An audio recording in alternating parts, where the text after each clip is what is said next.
Hail Cheaters! Welcome to the Always Cheating Podcast. My name is Josh. I'm here with Brandon Kelly. It's your full name, Brandon Shane Kelly. How are you? After doxing me on the Always Cheating Podcast, I'm doing great. Yeah, fantastic. Happy New Year to all the cheaters out there. I think I speak for at least you and me, Josh, that the festive fixtures were long but not boring. That was crazy, what we just kind of lived through. We live to tell the tale. I hope that everyone out there listening kind of ended on a positive note. Spare a thought for everybody who wild-carded. Josh, can you imagine, knowing what we know now, landing at the Game Week 20 deadline on wildcard and the fallout there?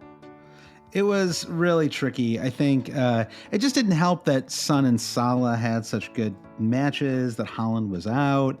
The Haaland being out, I feel like, was really the biggest problem, right? That just made things really difficult because if Haaland were healthy and expected to play in Game Week 20, everyone could have captained him. It would have made some of the other decisions, the sort of cascading effect, right? Once you pick your captain, it's easier to sweat some other players. But when the captaincy is wide open, there's sort of a feeling like, you have to sweat 5 or 6 different players, right? I mean, we saw, some of the top of our longtime small old school mini league. I don't know why I'm getting so specific about it, but our Elks Lodge, as we call it, the person at the top of that, Captain Saka, right? There was a wide range of options available to you in Game Week 20. And I think on balance, it was a very exciting, ultimately good, certainly good for you and me, festive run. It started as bad as it could. My Game Week 18 was like, am I gonna quit? Like I was like, what am I? And I just really, and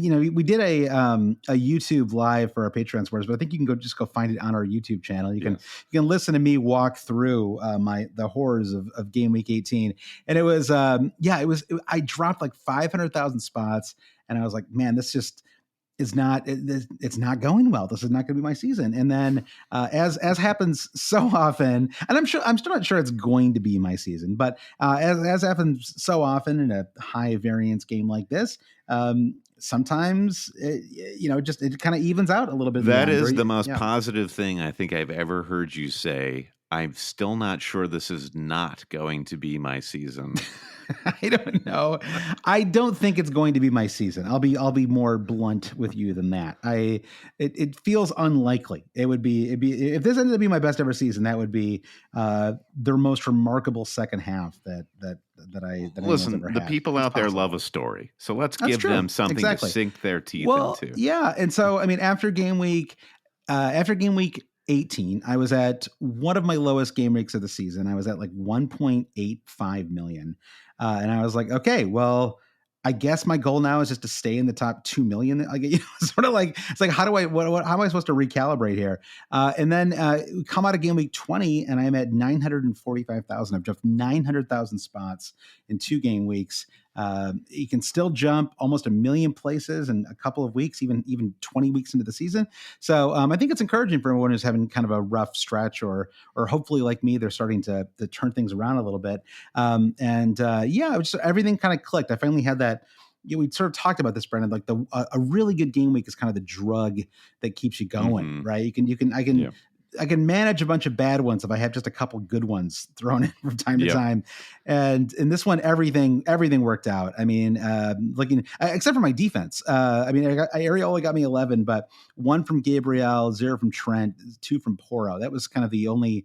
In fact, they were the only people in my 11 who blanked. Otherwise, I got returns from the other 8. So, finished on 96 points, 191K game week rank, which is, it's anytime you're kind of in that top 200K, it's definitely a strong game week. So, I felt good about it. I have 2 transfers going into game week 21. Obviously, in my case, I have 3 players who've left for AFCON, so I've got a bunch of changes I have to make. We'll, of course, be talking about that in a minute. Our transfer decisions. Also, just a kind of quick rundown of who's leaving for AFCON and for the Asian Cup, because it's quite a longer list than of course, we all know the big names, right? Son is leaving, Salah is leaving, but even just players like Nicholas Jackson. I just kind of forgot that he was leaving for AFCON. And so we'll run through everyone who's gone, how long we think they'll be gone for, how many game weeks will impact things, as well as just sort of general questions about who has good fixtures in the next kind of stretch of time. We're effectively in the second half of the season. This is it's a somewhat strange stretch of time in some ways, right? Because this is when you get a lot of FA Cup weekends sort of tossed in, and then so the Premier League will often get played at midweek, or you'll have 2 Premier League fixtures in 1 week after kind of a long break. We also have coming up in game week 21 the 2-week game week, Brandon, a game week that stretches over 2 full weekends. So a lot to talk about, a lot to discuss. We also have some questions from listeners. So I talked a lot about my team though, Brandon. How are you feeling after the last 3 weeks? Yeah, I feel good. I cannot not feel good, right? So game week 15, I started this upward. You could not feel good if you wanted to. I could, yeah, I can feel however I want, but roughly game week 15, I was around 2.1 million, and now I end at 1.1 million. And it was really game week 19. So it was the storm before the calm of game week 20 that really rocked my festive period, where I dropped, hundreds of thousands of spots, thinking that, is it this going to be another 1 step forward, 2 steps back sort of situation in this season? But game week 20 did come to the rescue. I did have very complicated feelings about the Liverpool-Newcastle match. Like, that might have been the most insane fantasy watching experience I've ever had. So going into that match, I had captained Heung-min, and he got his 9-pointer, and I was like clutching, the armrests on my chair, waiting for those 2 bonus points to come through, because I knew they'd be important. I would really need them. And it's a 7-point loss for not captaining Salah, which I feel like, having watched that match, it obviously could have been way more damaging, because Liverpool were rampant, as everybody knows. Yeah. I think you're bearing the lead here, Brandon, which is that in a match where Newcastle conceded 7 XG, right, and only 4 goals, honestly, which is kind of remarkable, you somehow emerged with a 6-pointer from a Newcastle defender, which I think is kind of impressive. The Sven Botman bullet header, you had to be so happy when that happened, right? Because that's when a match is in that stage, right, late in the game, all you want are set pieces, right? You're like, just give me a set piece, give me some possibility, maybe the ball falls the right way. And so that obviously it would have been great to get a 15-point or whatever, but I think to get 6 points from Botman in 20 feels like a big win. I mean, flash forward to the West Ham Brighton match, where I had Souček coming off of my bench for a non-playing Raheem Sterling. And imagine if Sven Botman actually played as a number 10. That's basically what you're doing with Souček. It was every West Ham move was geared toward get it wide and then cross it into Souček, who's going to be crossing. Who's going to be crashing the box. But I think you know me well enough to envision this scenario where, when that Sven Botman header went in, and I had started Botman because we talked about this to our Patreon supporters of, do I take a -4? I had moved Haaland to Alvarez. Do I take a -4 to move somebody like Levi Colwill to Trent Alexander-Arnold, who just could not stop scoring fantasy points? Yep. And I decided to start Botman was many fantasy things. It was a hedge, in that I knew I wasn't going to captain Salah, so let's just go for broke here. I also believe that was one of the harder matches to predict. In hindsight, it's pretty easy to predict that Newcastle are out of gas and Liverpool are running away riot matches. Yeah. So, but when that Sven Botman header went in, I didn't make a move. I felt myself not flinching at all, because that was I just stormed the beaches of Normandy and managed to not get hit by a bullet sort of a situation. You know that scene in Saving Private Ryan where the guy hit the bullet bounces off of his helmet, and he's like, wow, look at this. My helmet really works. And he takes his helmet off, and he gets plugged right between the eyes. Yeah. So you kept your helmet on. Yeah. Yeah. I You kept my helmet on when Botman scored. But it's a game week saver, right? It's one of those, it's not, it does not mean you have a great game week, but it saves the potential for a good game week or whatever. I don't know. I'm sort of making this term up, right? But it's like sometimes you just get a random return that you're not expecting, and it's like it just kind of lifts your whole week, right? I think I got an assist from I got emotional there talking about this, Brandon. But I got an assist from Hwang Hee-chan in the Wolves match, and I just sort of not expecting anything from him, and I don't really know why. It's because he scored the brace in 19. I was like, that's enough points for him. That's what I'm going to get out of him. But just to get the little bonus assist, you're like, well, hey, 6 points, right? Like no matter what, like this is a good week now because it turned out great. Oh, definitely, yeah. You take the wins where you can, and I mean that Jota pen. It's just, it was a weird one because I don't understand. It was almost like he wanted Salah to score to get a pen, right? It was like I don't understand how he didn't take a shot. Like it was, it's like he clearly. What happened, which is quite clear to me, and maybe I'm wrong, but it seems quite clear, is that Jota saw the ball, and it was a very slick surface because it was pouring rain. He knew the ball was going to get away from him. He was not going to get the opportunity. He felt the contact. And it took that long. It's sort of like a delayed response on your computer or your phone, where suddenly what the command you asked happened, and Jota just had this delayed moment, or he processed, all right, we could get a pen here. VAR will back me up. And that was an interesting discussion with Anthony Taylor. If he doesn't give it, then VAR would back him up. But if Anthony Taylor does give it, then VAR also has to back him up. I'm not here to quibble about it. I just, is clearly a fantasy, strictly a fantasy moment where you're like, really, this is how I'm going to get done in this game? Well, because you're right. Because it's an 8-pointer. Right, because he was actually, I think he was on 0 bonus after that as well. If that doesn't happen, he had the assist, so I think he was on 1. I think he was on 1 bonus, 1 or 2. But still, it's like, speaking of the Botman header, that is a much bigger turn of events. That pen call. So the Botman header is just kind of a basically I took a Tums to alleviate some. Yeah, exactly. I was surprised you didn't start Pau Torres. Were you just worried that he wasn't going to start, or I was surprised you didn't start him over Emery Botman. came out in a press conference prior to the deadline saying that Pau Torres was not going to start and that Langley was going to. So knowing that was a certainty, and it turned out to be a correct move in that it was a certainty that he wouldn't start. Do we know if he's going to come on with the sub, which he did because Langley got injured? That's a +5 for me. Yeah. So I feel good about that decision. And that's just kind of it's a simple, everyone learns this lesson in fantasy of maybe the fixture looks terrible for Sven Botman, but maybe he's going to play. He's going to get X minutes. He's going to be a threat on a corner kick. And there it is. You make your own luck, sort of a thing. Yeah. And and also maybe you just got lucky, that's fine too. Right. Like, it's kind of the same thing that you're saying, but just sort of like, it's fine. Like sometimes you just got to take a little risk and hope you get lucky because it's more fun that way too. To sort of go for it than take a hit. And because again, if you take a hit, especially for a defender, then, taking a hit for Trent, I think actually would have made sense, personally, but, in the end, that actually would have been worth.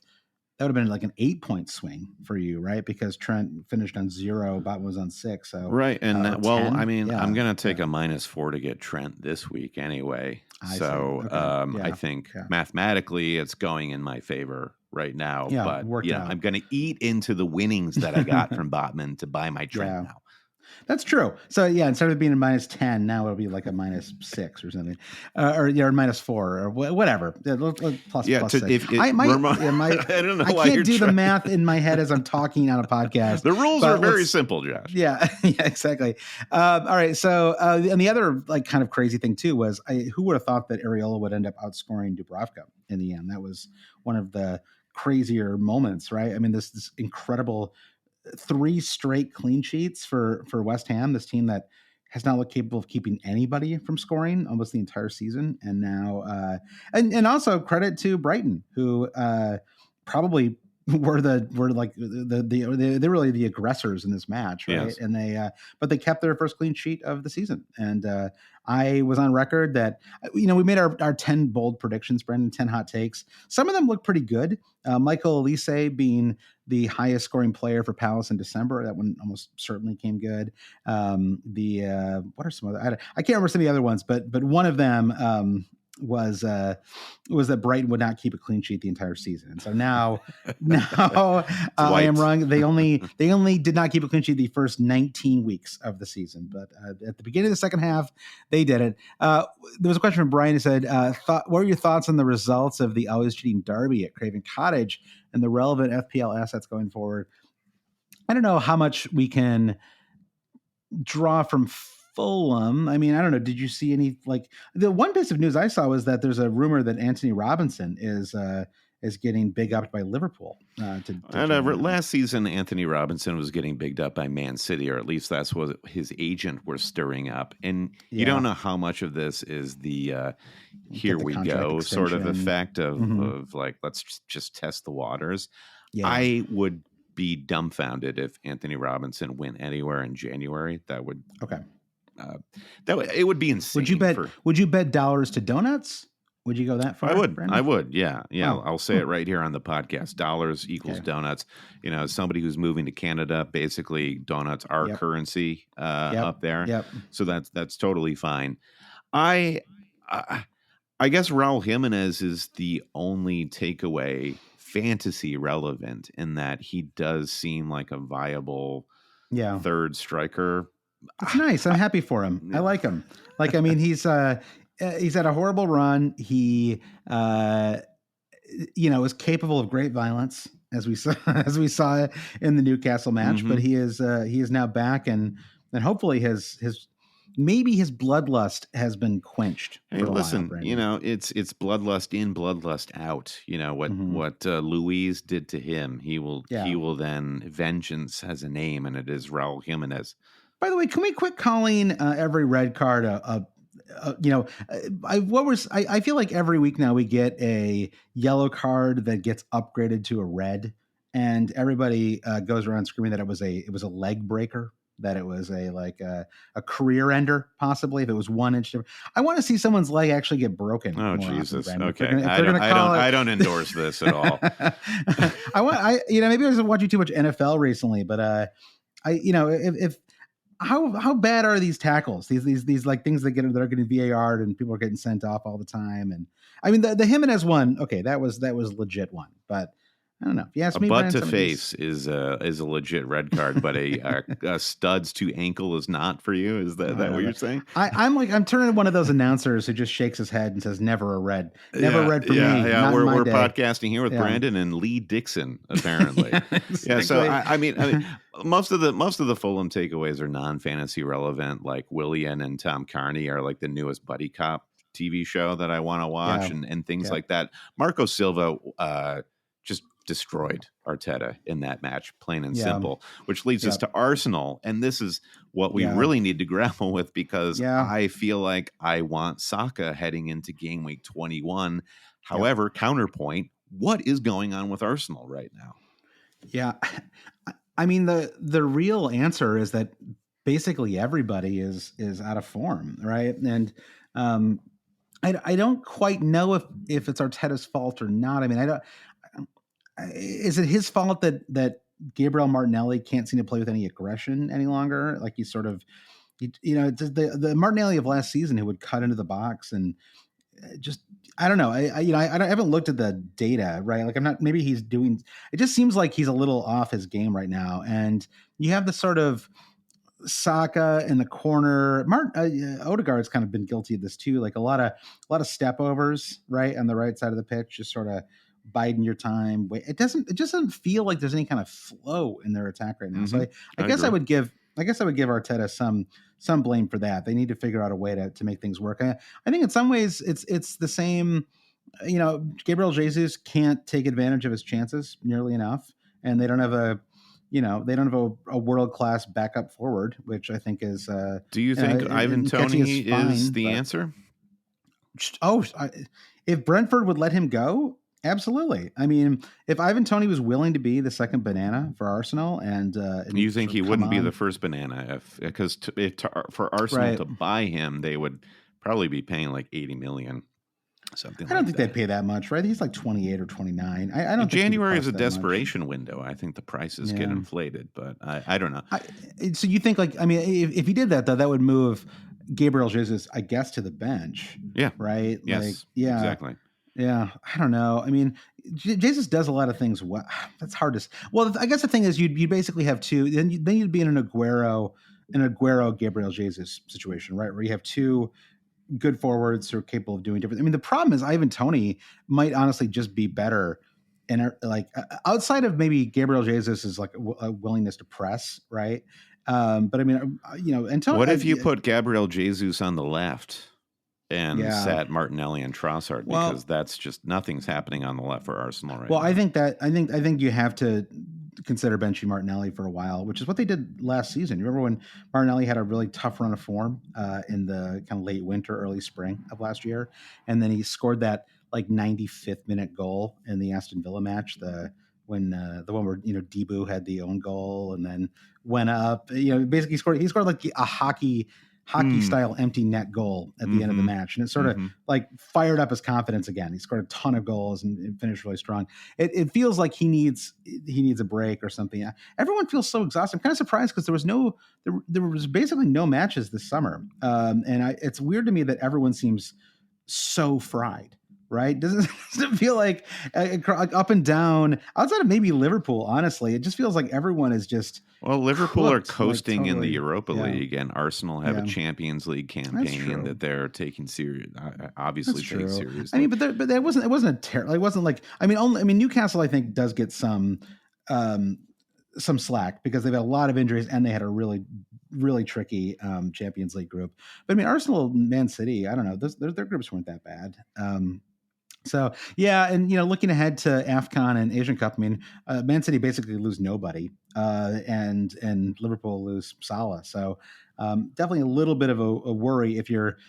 But the thing is, there, even with a game in hand, right? Like if Man City win their game in hand, they're still two back of Liverpool. And Liverpool are actually even ahead. I mean, granted with a game in hand, but they're ahead on goal difference too. So I just want to race. Like I'm not saying that's over for Arsenal, but it's hard to watch these last two matches and feel like they could realistically win the title this year, right? It's also I just think they've looked really shaky at the back too. I don't, it just feels like Declan Rice he's been very good for Arsenal this season, but I feel like he had some shaky moments. And the West Ham game being like the return match for Declan Rice, I feel like they didn't make enough of that really, right? I think I thought I felt like he was pressing at times in that match a little bit. And West Ham made enough of it, and that he was totally irrelevant. I think Arsenal defense is probably the thing that worked the least during the festive period. Yeah, I have had Saliba for 4 weeks now, maybe 5, and it's just been a disaster class. Yeah. So I'm with you. But Gabriel for 2 weeks, but not for the goal. Yeah. Yeah. Arsenal defense is it somehow feels like it's worse for Arsenal than it is for Manchester City, where Manchester City's defense is also calamitous, but they will score goals. And the concern for Arsenal is they are not really able to do it on either end of the pitch at the moment. And Liverpool just feel like they're in the mood to at least give City a run. I wonder if there is I think it was on Second Captains, they basically called City going to Saudi Arabia as a sabbatical. It was like the best timed club tournament of all time for Manchester City, where they needed to just get out of England, to get out of the conversation. And they won a trophy. Haaland will be back fit in January. And I just feel like the race will probably be over come March. I know. Well, that's kind of what I was saying. I'm a little scared of that happening. I do want to can we just have one season again where we have like a proper We've title had plenty. race. Well, yeah, I know. it all Well, comes. it just feels like it all it's been a comes down few to years. Liverpool. Ultimately, they have I to. know that's true. I mean, Liverpool won in 2020, so it's not. I'm not saying it's it hasn't happened, but I would love to see another really proper race this year. Sure. But to me, the ingredients for a proper race are a team that's not Man City leading the table, Yeah. as long as possible, because it's once Man City is back on top, it feels like it's gonna be hard for them to drop it. So anyway, well, let's but fantasy wise, the defense has been a disaster. Saka's been the underlying, like he's still taking a ton of shots. It feels like long term he's going to be fine. I still am actually looking at him as a possible transfer for Game Week 21. And so I bought Odegaard honestly because I couldn't afford Saka. He looks active. Like there are good things there, but just when the team isn't clicking, it's just hard to really. I don't know. It's like the appeal with Odegaard is he's more like central and he is that connective tissue, and he's just being everything going through him centrally means he's just more likely to be involved in the goal involvement. But Saka is Mo Salah in that he has the penalty factor, assuming he takes it. And I think because Arsenal haven't had a penalty in a while, I think Saka's gonna take the next pen. And they've got to get that groove back. I think he has a solid Newcastle game in him coming up. And Saka, if you can get him going into game week 21, it feels it doesn't feel awesome right now, but it still is the right move, I feel like. So when you look ahead to your team for game week 21, and after this, I want to do the top 10 the Austrian Super League when we start our second half preview properly. But when you personally look ahead to game week 21, how many problems do you have to solve? Are you feeling good about it? Obviously, we've got a week still to kind of sort things out, but how are you feeling about your squad? I feel like the answers are clear. The problem is it's 4 transfers. So I've already made one, and that was just to jump on the price market. Bowen, Son out, Bowen in. And we're recording Tuesday night. Son's going to go down, Bowen's going to go up.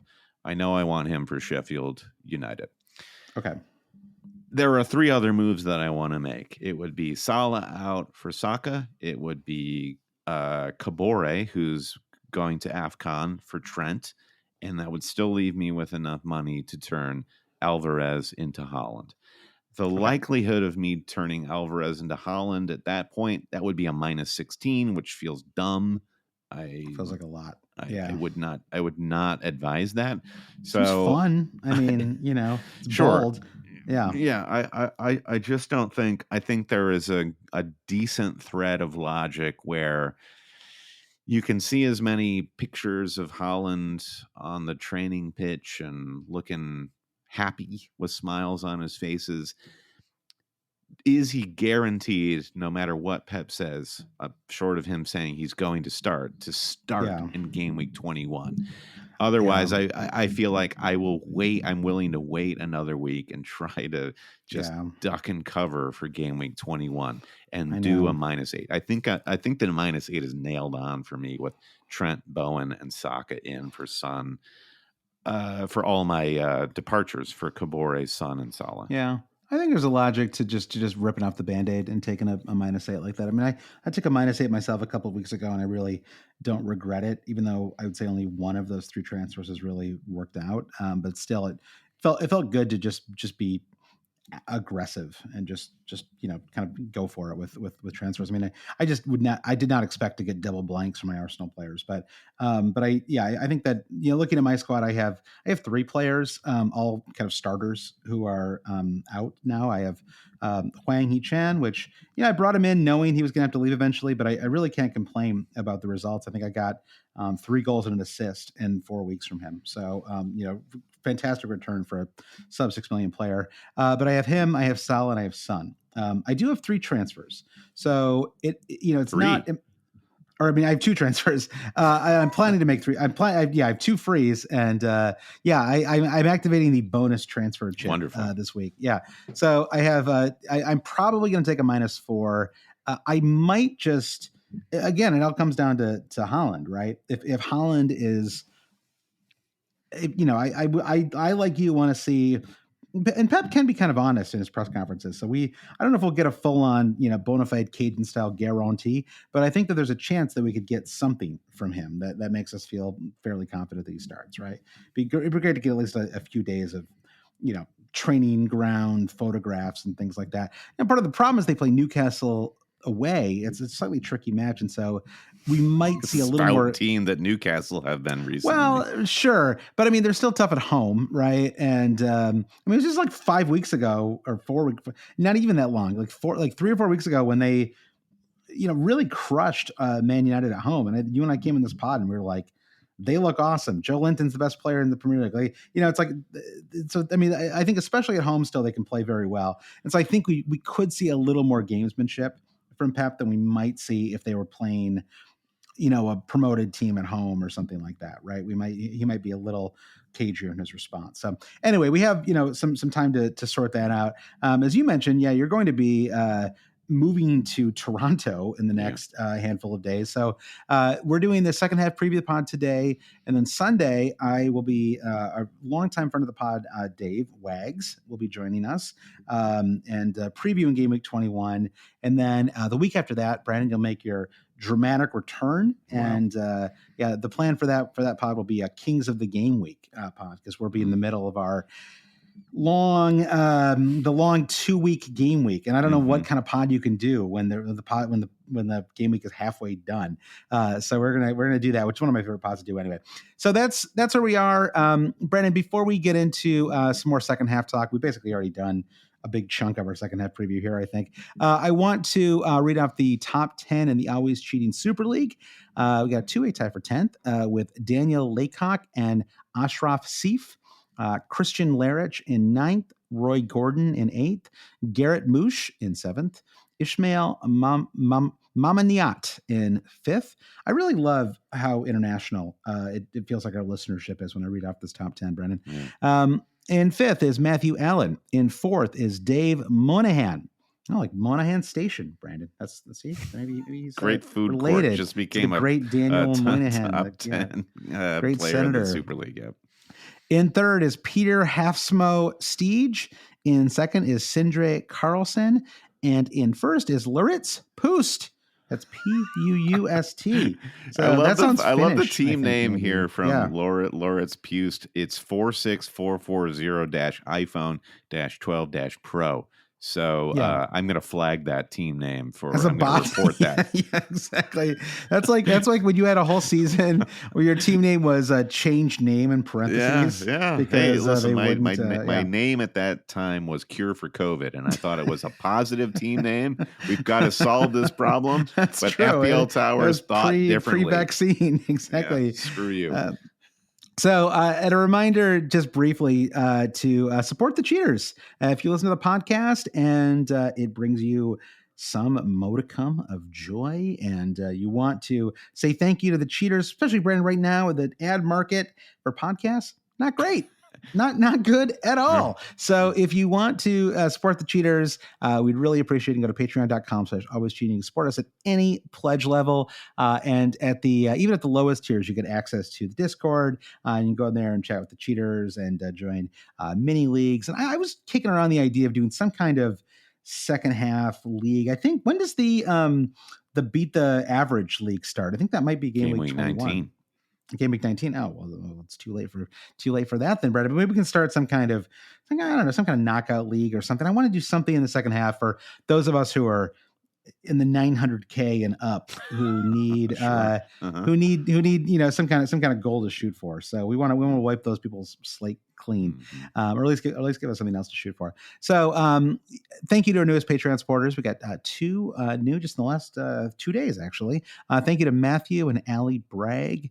Allie Bragg, I feel like that's a returning patron, Brandon, or maybe they just fixed their credit card. I don't know. Either way, thank you to Matthew and Allie Bragg for becoming Patreon supporters, supporting the cheaters, and you get an extra podcast each week and lots of other stuff, as we've mentioned in a million other pods. So thank you again. That's patreon.com/alwayscheating. Brandon, let's take a quick break and we'll get into our second half preview.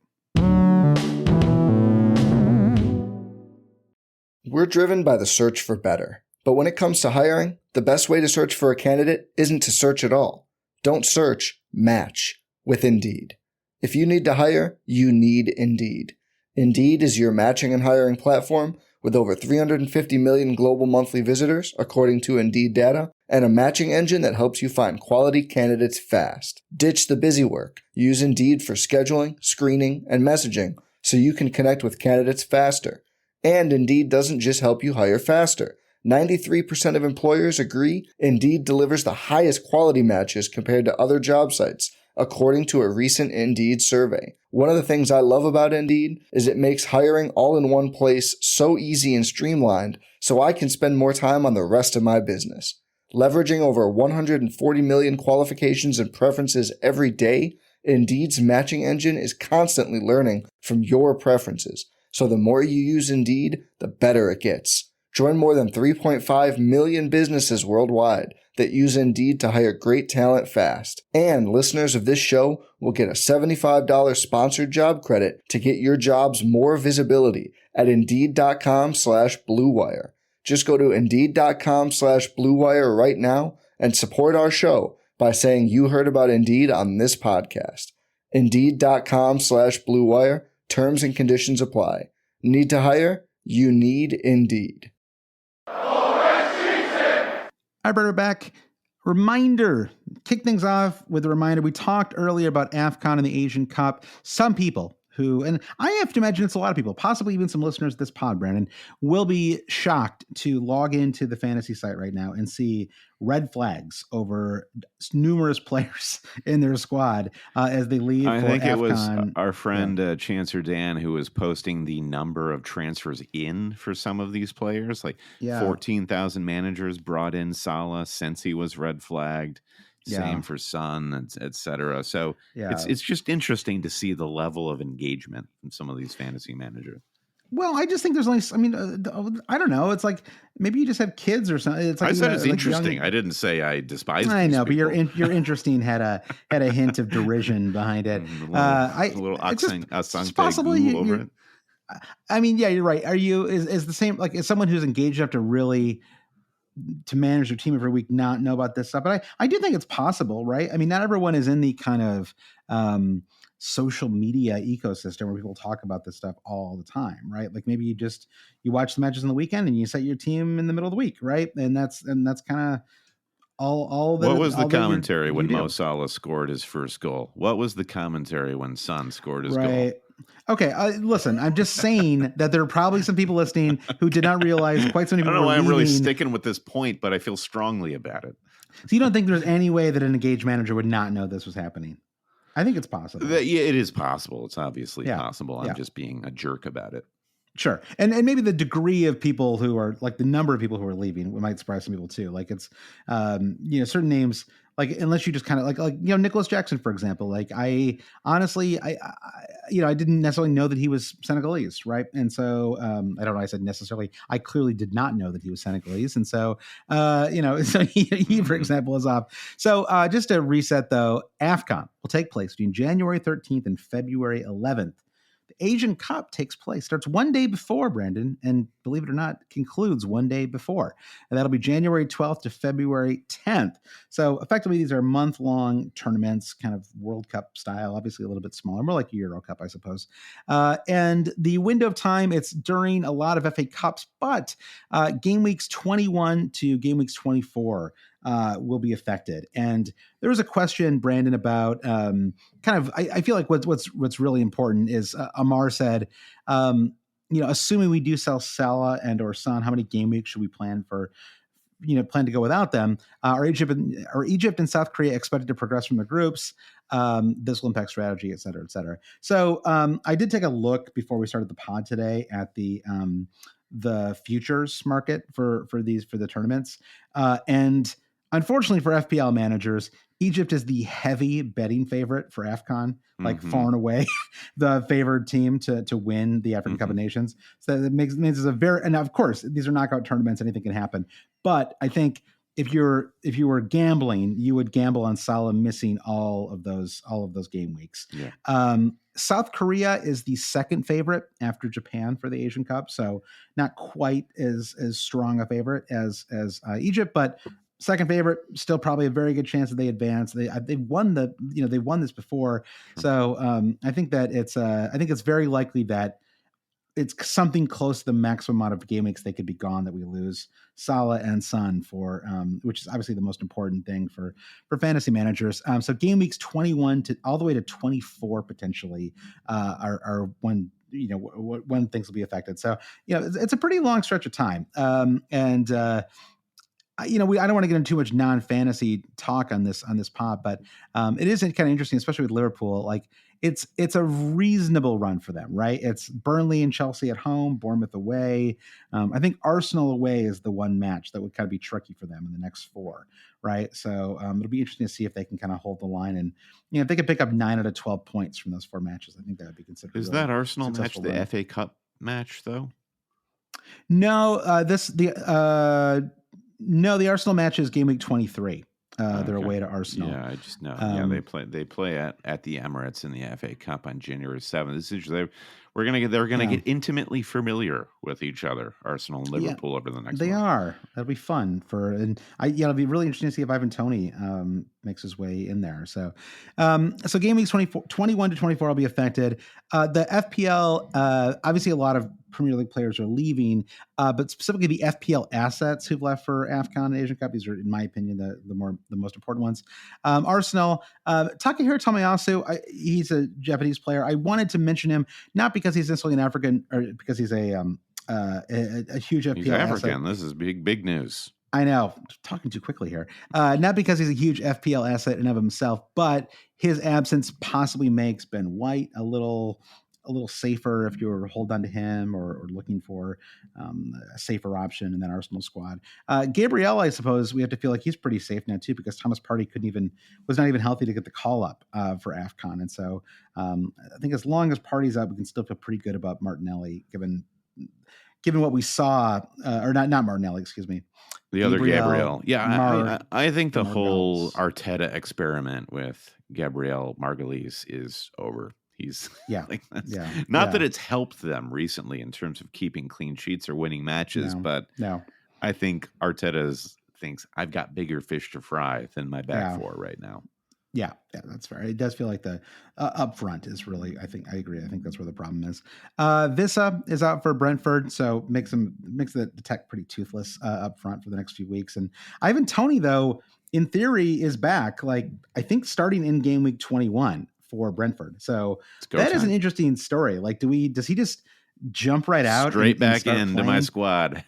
I mean, let's see. They play what does Brentford's run look like? They play. I mean, it's okay. It's not a very good run, so we're not going to be too tempted by it. But they play Forest out of the gate, which is good. But then Spurs away, which honestly I'm not sure how bad that one is for him either. Man City and Wolves. So it feels like it'd be fun to just put a $5 on him as like a. Brentford are outrageously bad right now. They're in the 16th place. Just cannot do anything right. Yeah. Just to run through a few more players though. Adingra and Matoma are both gone for Brighton. That feels like kind of a big loss, kind of losing a left winger and a right winger, especially when they're already down in March. Yeah. So that's a tough one. Nicholas Jackson, not sure. Bye, Felicia. Yeah, exactly. It probably makes things a little, if you were considering Nkunku, I suppose that makes it a little more likely though. And Nkunku I guess they're probably still just managing his minutes kind of carefully, right? But he got 28 minutes in the Luton match. But I'd have to imagine he's in line for a long run of starts. Beginning of game week 21. Mo Salah, of course, Endo as well. Not really a fantasy asset, but just noting there. Issa Kabore, you mentioned him already. So just, kind of annoying for anyone who still has him stuck on their bench. Onana leaving for Man United. Son, of course. Kudus, who's been terrific for West Ham. And then Hwang Hee-chan for Wolves. And I think that's really got to make things tougher for Wolves. There was a question about from FPL Kudos, Brandon, who asked a question about Kudus. And he said, is it worth going against Bowen considering West Ham are without Kudus and Paqueta alongside him? So what did you think about Bowen today? I mean, obviously you're leaning towards bringing him in. Mm-hmm. Yeah, you've backed him, but were you blown away by his performance today. You and I were blown away in person with him when we saw him, for sure. I was, yeah. When we saw him in the Europa League against Olympiacos, he was the best player on the pitch easily. Yep. The concern is watching him against Brighton. I think he was stretched. Like he was chasing the ball, not necessarily chasing the ball, but doing a lot more running than we see when Paqueta and mostly Kudus were on the pitch. So it's concerning that he's doing a lot more donkey work without those players. And what he excels at is just catching the ball and being very positive and driving at the goal. Does that change when you're playing against a team like Sheffield United versus Brighton? Probably enough that I'm willing to take that risk. And I think, if you want to really get down to the brass fantasy tax, there's an effective ownership sort of a situation at play there. And I think Bowen is good enough. And the West, I think ultimately talking about just individual players in the West Ham team against Brighton versus just the whole team against Brighton, I thought West Ham continued to look very just sound and together and on the same wavelength. It just, their performance against Brighton, while they didn't score any goals, just boded well looking forward. I think they're just in a good run right now as far as form goes. I mean, that Arsenal match was so impressive. I thought they looked in game week 19. That was remarkable. It was a perfect performance in some ways, right? Like, I mean, did Ariel have to make some pretty good saves? Sure. But like, it still felt like they were not the hardest saves in the world. Like Dubravka, I feel like had a much harder time. Had to make much more difficult saves yesterday than Areola had in that match. Yeah, Areola reminded me of Tim Howard against Belgium in the whatever World Cup that was, where he made 11 saves and they were all just like straight down his throat. Yeah, but he basically he got a bus parade for that. But yeah, I feel like Bowen and West Ham survive as far as positivity. I mean, in Sheffield, I think there's at least you could make an argument for. Well, I don't know. I mean, especially with Haaland coming back from the injury, is there an argument for captaining Bowen in that match? In game week 21, I think you could make a case for it. Certainly. Oh, certainly. Yeah. You think about the other options. You express some hesitation about City and gamesmanship against Newcastle away at St. James Park. Whatever you think about that, suddenly you're looking at a not in attacking form Arsenal. You're looking at backing Chelsea again, or there it is, staring you right in the face, an in-form West Ham and Jared Bowen. So I think there's there's a case to be made for Bowen captaincy. Yeah. Also, let's see, when is that West Ham? Oh, see, and that the beauty of it, that West Ham game is not until Sunday the 21st, Brandon. So if we get a Haaland captain fail on January 13th, that's a long 10 days to go in that game week, right? Like at least let's have the hope of a Bowen captaincy a week after that.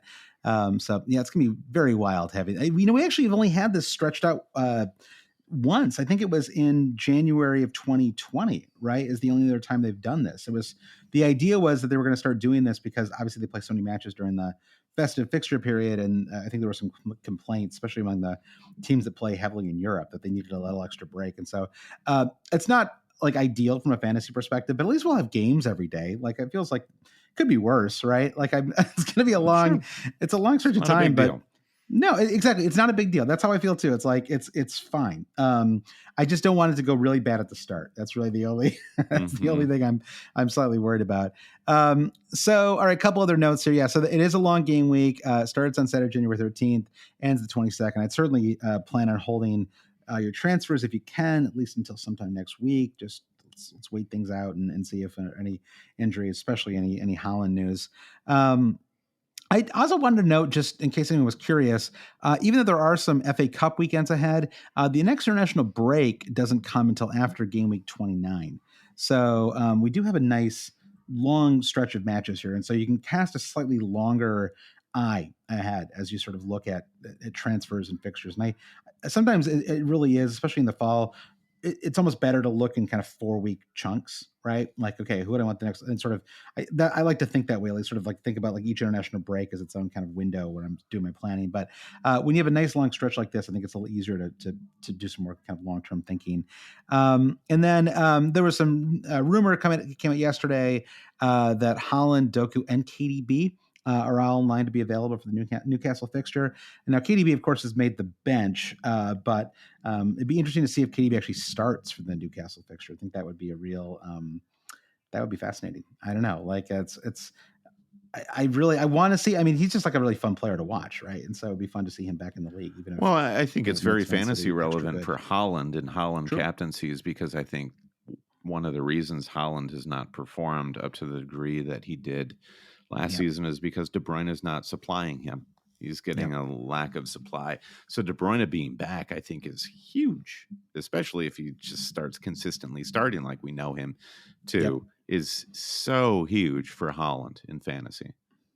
Yeah, and Alvarez could certainly be impacted as well, right? Given how well Foden is playing too, possibly the best he's played in his career, one of the best he's had in his career. So it's not clear to me where and with Bernardo Silva playing so well as well, I think that there's at least a little bit of risk that Alvarez just kind of drops. But again, it's just hard to say because it's hard to project KDB being any kind of regular starter moving forward, right? It feels like they're going to be extra careful with him, and so I don't know. It may not be until the Champions League resumes that we really see kind of full strength KDB. Yeah, I'm curious what his drive is. He's a professional for one, but what he's set out to achieve, he's now done. He's won the Champions League, Premier League many times over. I mean, unless he devotes himself to like winning the Euros with Belgium, which will never happen. I feel like KDB can enter into his sort of like show pony stage where he gets to just come and ball for Man City when he feels fit. I don't think City are so much better with him. I don't know. Yeah, you wonder, is he the sort of guy? Is he so driven like the Messis and Ronaldos where he wants to be playing when he's 40 for top European sides versus not? It's hard to know with him. I'm actually super interested in him as like a person. Like he feels normal. Yeah, like he feels very normal to me, but is it just that he looks normal, or is he actually? I don't know. It's interesting. I think he is. Yeah, he's like famously has no agent, and he's like the Scottie Pippen of European football. Yeah, just kind of hanging around, a quietly excellent career. All right, well, this one I think the answer for you and me. There were a lot of questions that we got when we put out the call for questions about second half wild cards, second half chips. I just feel like until we get more news about double game weeks, until things start to kind of wrap up with the League Cup, right? Because we'll get some more doubles to come on that front. We need to find out when Man City and Brentford play their next match. The Bournemouth-Luton match getting rescheduled is now kind of huge as well, right? Because there's a real possibility that you can end up triple captaining Dominic Solanke, right? I mean, if it's Luton and another like strong opponent or a weak opponent, then I think that there's a chance that that's a possibility. So I don't feel like we have enough information to really do any planning, and so my feeling is I'm just not going to even kind of think about it until things start to clarify a little bit. Sure. I think the easiest way to think about the wild card is just put it on the back burner. Maybe you feel like you've been done dirty by the festive fixtures and you just want to be proactive and hit the reset button going into game week 21. I feel like you'll regret that once everyone starts double game week planning and Son and Salah come back from the Asian and African Cups. So like at least wait until those cups are over and you could just use the wild card to get Son and Salah back in for free. I think that's like the bare minimum in terms of how to use your wild card. Yeah. It just feels like it's you and I have done some early wild cards in recent seasons, and this have gone pretty poorly for us. So I'm now like in team like I'm not going to wildcard till like game week 37. Like I'm just going to roll as like late as human. Like I'm going to just like stretch it as long as I possibly but you're can triggering everybody who wildcarded into game week 20, and that's true. Yeah, that's so true. it's just it all really just depends on the game week, honestly. That's true. That's true. And again, there's the element of randomness. It cannot really be fully overcome, can it, Brandon? It's out of our hands. It's out of our God hands. grant me the strength. All right. Well, we got a couple more. I want to talk just quickly about fixtures, and let's just take one or two questions here, Brandon. Good fixtures and poor fixtures ahead. I took a quick look. There's no kind of standout squad that I was like, oh yeah, I really want to target them for because they have a great run, or a squad that I was really trying to avoid.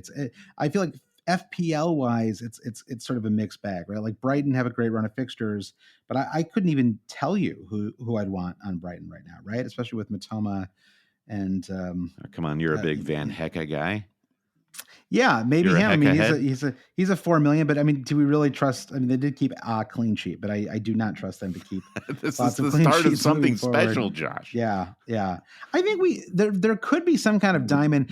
I do think, like, if you're looking for like a make fantasy fun again kind of pick, trying to find the diamond in the rough on Brighton, like who's the midfielder who's going to be starting all of these matches, right? Like with is it what's his name? He's actually Gross. No, he's the one he scored a goal. Hinchelwood. Is it, do we consider Hinchelwood perhaps, Brent? He scored a goal in game week 19. I don't know. Like let's kick it around. He's just reading the FPL site, ladies and gentlemen. Well, okay. Did you know that Hinchelwood scored 19? Sure, I was watching the game.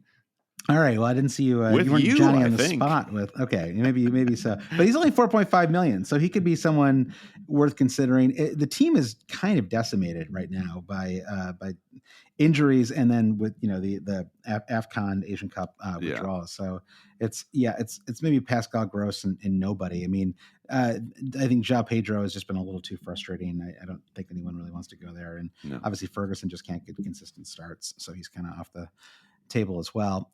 Sheffield, of course, off the table. Man United. These are all just teams that have nice runs over the next several weeks. Villa, maybe. I mean, it's the only problem with Villa is like I feel like now we have to make sure that they're playing at home during these runs, right? It's like they're completely different team, home versus away.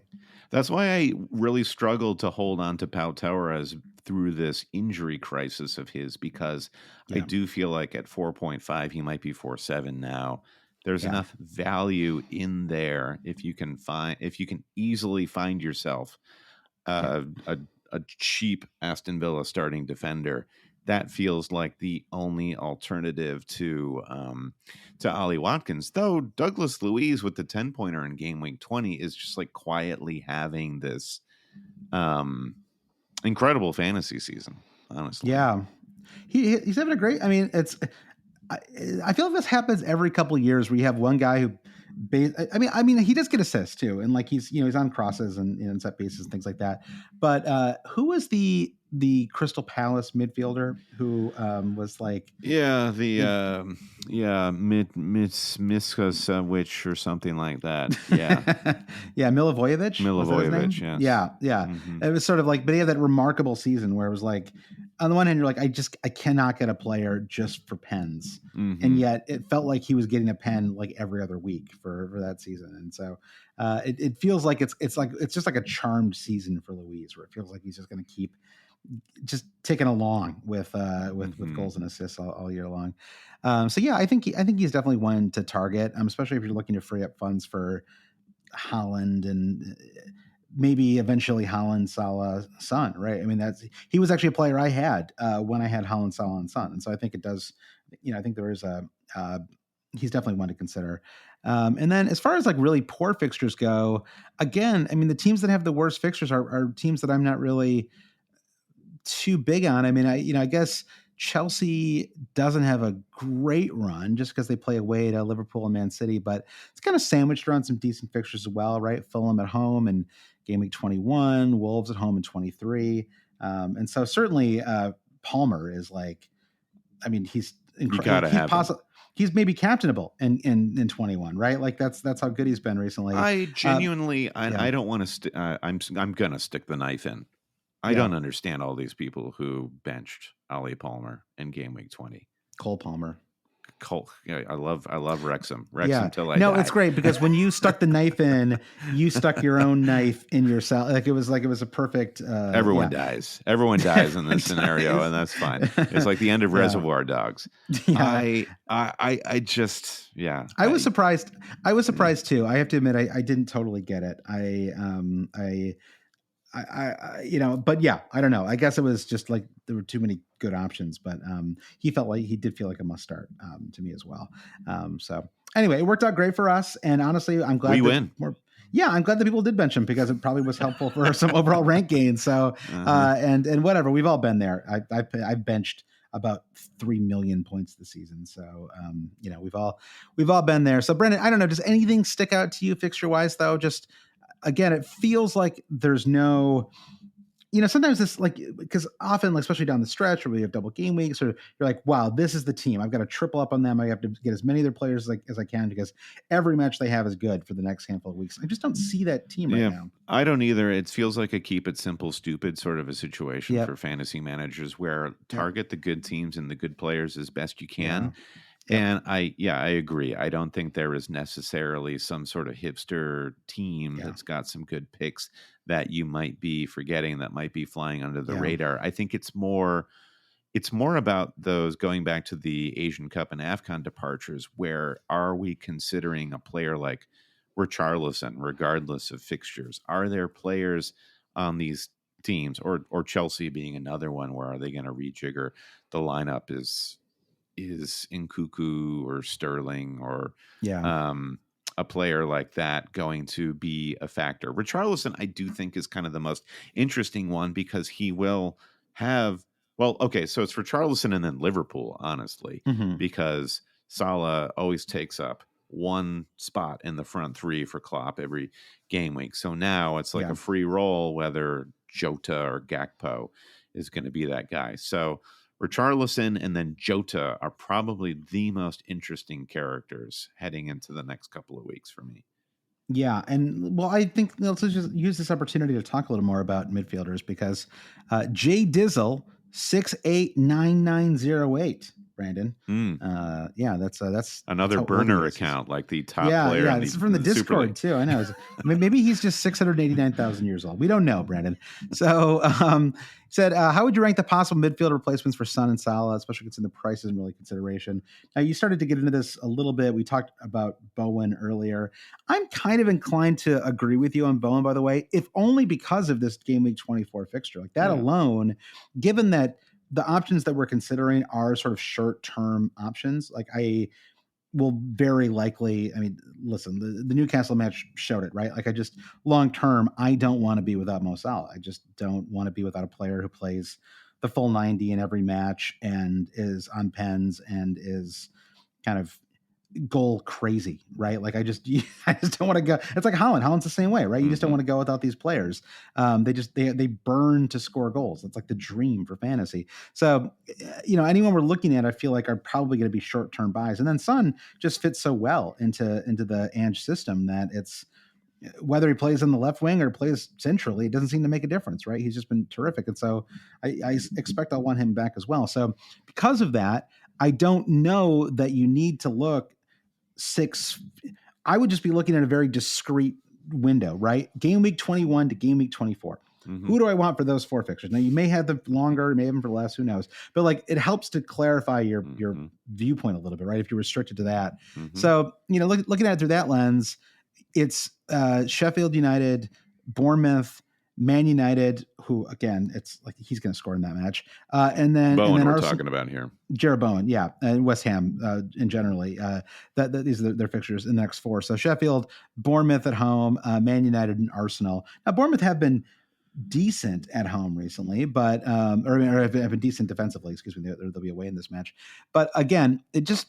Even if you just take those two fixtures, just the Sheffield and Bournemouth match, maybe the Man United match too, I honestly just feel like, given the how good they are at counterattacking, it just feels like they're going to get one or two big opportunities in that match, and just feels like the kind of match where Bowen's going to score, doesn't it? And Yep. the Man United match. Totally. Yeah. And well, Onana being out, does that mean that actually Manchester United might suddenly become better at defense and it won't be so scattershot back there? It's not like they've got, I don't even know. Is like, it Heaton who's the backup keeper there? We should know this, and I'm shocked that I don't. Hold on one second. Let me pull it up. My money's on Heaton. It is. Yeah, Heaton and VTech are the two. I assume it'll be Heaton as well. Ooh, I love it. Yeah, the new VTech technology is. I look forward we all love VTech, Lucent, a lot of good technology. I use VTech all the time. Particularly when I'm coming and going from work. I love my VTech. I recommend it to anybody. I'm with you. Bowen just feels like. And it's like we have an interesting perspective because we've been fading Bowen for the last month plus all season, frankly.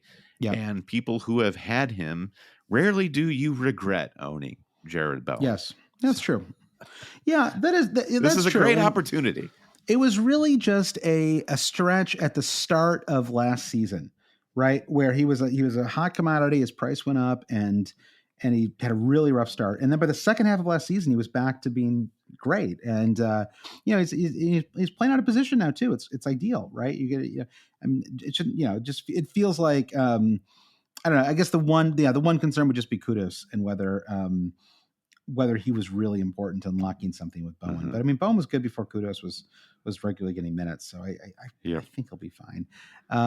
So I think there's another. We both have Palmer. If you didn't have Palmer, obviously he'd be like one of the top players on your list, especially because Chelsea do have a couple of good home matches in the next 4. Saka is the tricky one for me. It feels very logical to bring him in. His ownership is super high. It's kind of like you're talking about effective ownership with Bowen. I just don't know if I want to be doubled up on Arsenal right now, right? Because I already have Odegaard, and maybe sometimes this is a mistake you can make. This used to happen with Salah and Mane, where you'd be like, "Well, get the wrong guy." You get the wrong guy, and then suddenly you're like, "Well, I guess I'm just screwed." And in the situation, you should get both. But it's hard to look at this Arsenal attack right now and think, "Oh yeah, I want even one player, let alone 2," right? You're over investing at that point because you're seeing how difficult it is for Arsenal to score at this point. So you're like, well, if I buy 2 guys, then that improves my odds of getting any fantasy returns. And that's just not how you play. No, it didn't work. No, because I bought 2 guys from Arsenal 2 weeks ago. I got Gabriel and Odegaard, and it's 4 blanks from the last 2 weeks. Yeah, I suspect diversification is the key. And would you bring in Saka and Odegaard when one of those guys could actually be Phil Foden, the guy you were just bigging up? And I agree, he's in incredible form, and I feel like he's better equipped to sort of, if De Bruyne comes into a starting 11, that Foden shifts to whatever Alvarez is doing, possibly. I don't know. I just think that just sounds like a more fun pick to me, Phil Foden over a double on Arsenal for sure. What about this? Like, it feels like it would never actually work, but so Eze is another option to consider, and they play Sheffield United in game week 22. And is there some kind of aggressive strategy where you just keep moving your midfielders along and just getting the one that Sheffield United plays every week? I feel like we're past that, though, Josh. We're over the Sheffield United are going to get burned at the stake every week. They're still the worst team in the league, but they're not. That Sheffield Luton game was insane, though. Yes, it was. Multiple own goals that was, I don't know. Those were so fluky, too. It really was crazy. Yeah. I think Crystal Palace aren't good enough to factor into that level of like big brain FPL management. Yeah. I mean, he wouldn't be at the top of my list either. And you and I almost feel like we have a blind spot sometimes about Crystal Palace. I don't know, but it's hard to be excited. He's been so injured. I think that's it. Yeah. It just feels like it'd be super annoying if you could have Bowen, but you kind of got cute and went and then he just had another injury and was knocked out for a couple of weeks, right? Well, I will have Raheem Sterling. Let me remind everybody heading into that game week, and Sterling to Eze does not seem that crazy. No, that's true. SA or maybe Foden would be another possibility, depending on how much money you have. So, yeah, you'll have a couple of interesting options for that week. I hope that Arsenal turn it around because it would be great to have some of their players are still very reasonably priced considering they're a top four squad. But it's just in the moment, it's really hard to. I mean, you just went through this with Martinelli. I'm going through with Odegaard. Saka owners have been going through it for 6 weeks. I mean, I know they got a goal, but again, it was a 7-point return. It's not amazing, It was right? a lame goal and a lame return. It was they kind of a lame goal, real right place, right time kind of goal. So, all right, let's do one last question here, and we'll talk more about this on next Sunday's pod too, as we get a little more information over the next few days. So, last questions from our old friend Sam Danby says, "What's an acceptable amount of hits this week with Haaland coming back and the players going away for international duty?" So, I guess specifically he means AFCON and Asian Cup. What do you think is the right amount of hits? You said you were considering, I think you said minus 16 at a minimum, right? So that's your yeah. I you know that when you just do your ideal team, you just play around with the transfers. Like if I did everything I wanted, what would it? Could I afford it for one? Yeah. Yep. For me to do that, it would be a minus 16, and that does feel irresponsible to me. I think considering there's going to be a ton of managers taking hits because of the Son and Salah departures. A minus 4 feels easy. Just do it. Don't even sweat it. A minus 8, I feel like you have to be intentional about it. You have to want to do it. Don't just do it because. But I think it is, if it is intentional, it is well within the realms of good strategy. A minus 8. That's as far as I'd go, though. Yeah, if Haaland is healthy, I'm almost definitely going to take a minus 4. I mean, in some ways, my hand is almost forced because the moves that I would consider in my case, I still have Isak, which is honestly has not worked out it worked out okay in the end. I got 7 points from him in that game week 19. I did bench him for his goal in 20, but I would move Isak to Haaland, and then I actually, in order to afford Bowen, I would need to free up a little extra cash anyway. So in that case, I would have to drop Son to free up money. So I'm sort of like in a position where I would, so, and then I think that Foden, I think Foden, Haaland, Alvarez would be a really fun, super aggressive trio to have for a few weeks. And then Alvarez probably turns into Solanke at some point. I still don't have Solanke in my squad. And I think that's something I feel like, honestly, I've gotten kind of lucky the last couple of weeks. I mean, he did score in the Fulham match, but for him to only get a 6-point return in that felt like I kind of dodged a bullet, and then blanking away against Spurs too. So, but I feel like long term I need to get on the Solanke train. But I could probably fade them for game week 21. They play Liverpool at home, but long term I certainly want to get them in. Yeah, I think those moves sound good. Yeah, and with the double impending for Bournemouth Luton for that match to be rescheduled, which could just like drop in our laps any moment, you want to be ready to get him. But we didn't talk about Richarlison, by the way. That's the one player we didn't talk about in that midfield section. So how are you feeling about? You mentioned you were interested in Richarlison before, but how are you feeling about him right now? Well, I was interested in talking about him because I know he is just like a pivotal topic because Son leaving means, and I feel like after the recent Spurs Bournemouth match, Son went up to Richarlison and the camera was right in their face in the middle of the pitch, and it seemed like he leaned in and probably said something like, "It's up to you now. You need to actually score goals." The whole arm around you treatment from the captain. Yeah, but I don't think he's capable of it. He's just like, imagine Richarlison watching Pedro play for Brighton, and you're like, this kid is going to come and eat my lunch. It's like, it's not going well for him at all. And now you have to really get in touch with your biases, because I do not like Richarlison by any stretch. I don't like watching him. I would say he's one of your least favorite players. If I were to, now it's not that you hate players who are bad. It's like you have a real bugaboo about players that that you feel like are kind of not living up to their potential? I feel like that's like a thing that really drives you crazy. No, I actually, it's less. Richarlison is less. He's not living up to his potential. I think that he's exceeded his potential in the worst possible way. Out. Like okay. he just. I should not be thinking about him right now. Okay. But yeah, the other part of it, yeah, the other part of it is you have to accept that now he will be the focal point of the attack. Yep. Are Spurs going to be good enough to get him the ball? Kulusevski, if he's fit, with Brennan Johnson, and then Lo Celso feeding Richarlison. This is not a game that I want to play. I feel like I want to scare managers off of doing this. James Maddison may be back by the Man United match, which is by the Game Week 21 match. So if Maddison is back, I wouldn't necessarily advocate for going for him over Richarlison, because it's just in general, we've all been burned enough taking players right back from injury. But if he was back and able to play, I do think that helps the case for Richarlison, right? Like that's a player who can very clearly set up Richarlison, and I think I don't think we can just point to Son as the reason why Richarlison's been able to score 5 Premier League goals in the last 5 matches, right? I mean, that's a very nice run, right? 5 goals in 5 matches is like a very solid run for Richarlison. I mean, I'm kind of with you. I mean, he scored 1 goal last season.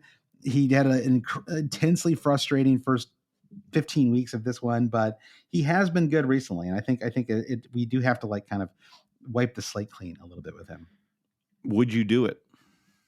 Yeah, I think I might actually. I think there's a possibility there. Interesting. Okay. Yeah, and partially it's because I don't actually, as I was just sometimes it is useful to do this for the pod because it gives me a perspective on what other people might be worried about as well. I just kind of did the math, did the transfers, and I actually can't get Bowen and Saka and turn Isak into Haaland on a -4. I don't have enough money to do it. So if I have to go down to like the next rung of players that I would consider, Richarlison suddenly emerges as a really strong candidate, and I think he'd be kind of up there with Foden. Foden becomes slightly less appealing for me personally, just because I already have Alvarez, and I don't know. Just in general, I like to be a little more diversified with my attacking options. I already have Palmer. As I am kind of with you, I don't really trust him. Pascal Gross. It's like who's I don't know. Like Pascal Gross. Come on. Like well, what are we doing here, people? Yeah, what are we doing here, people? I'm not gonna do that. So maybe Douglas Luiz would be another one that I consider. So I think kind of just for the sheer fun of it, Richarlison seems like he might be kind of a fun player to have too. In a weird way, it's like the first time ever that Richarlison has been a make fantasy fun again player, Brandon. So let's embrace it while it's here. Okay. All right. So it's a lock. Both the cheaters will be on transfer hits going into game week 21. Stay tuned for more. How high will it go? How high? A great movie. It just turned into a great way to spend your transfers. All right. Well, thanks everyone for listening. We'll be back. I'll be back on Sunday. Brandon will be in the back of a moving truck, wrapped up in a blanket. But we'll be back on Sunday and talk about Game Week 21 proper. Thanks everyone for listening, though. And if you want to support the podcast, if you enjoyed the podcast, you can go to patreon.com/alwayscheating. Once again, that's patreon.com/alwayscheating. We'd really appreciate the support. And Brandon, do you want to thank our producer patrons?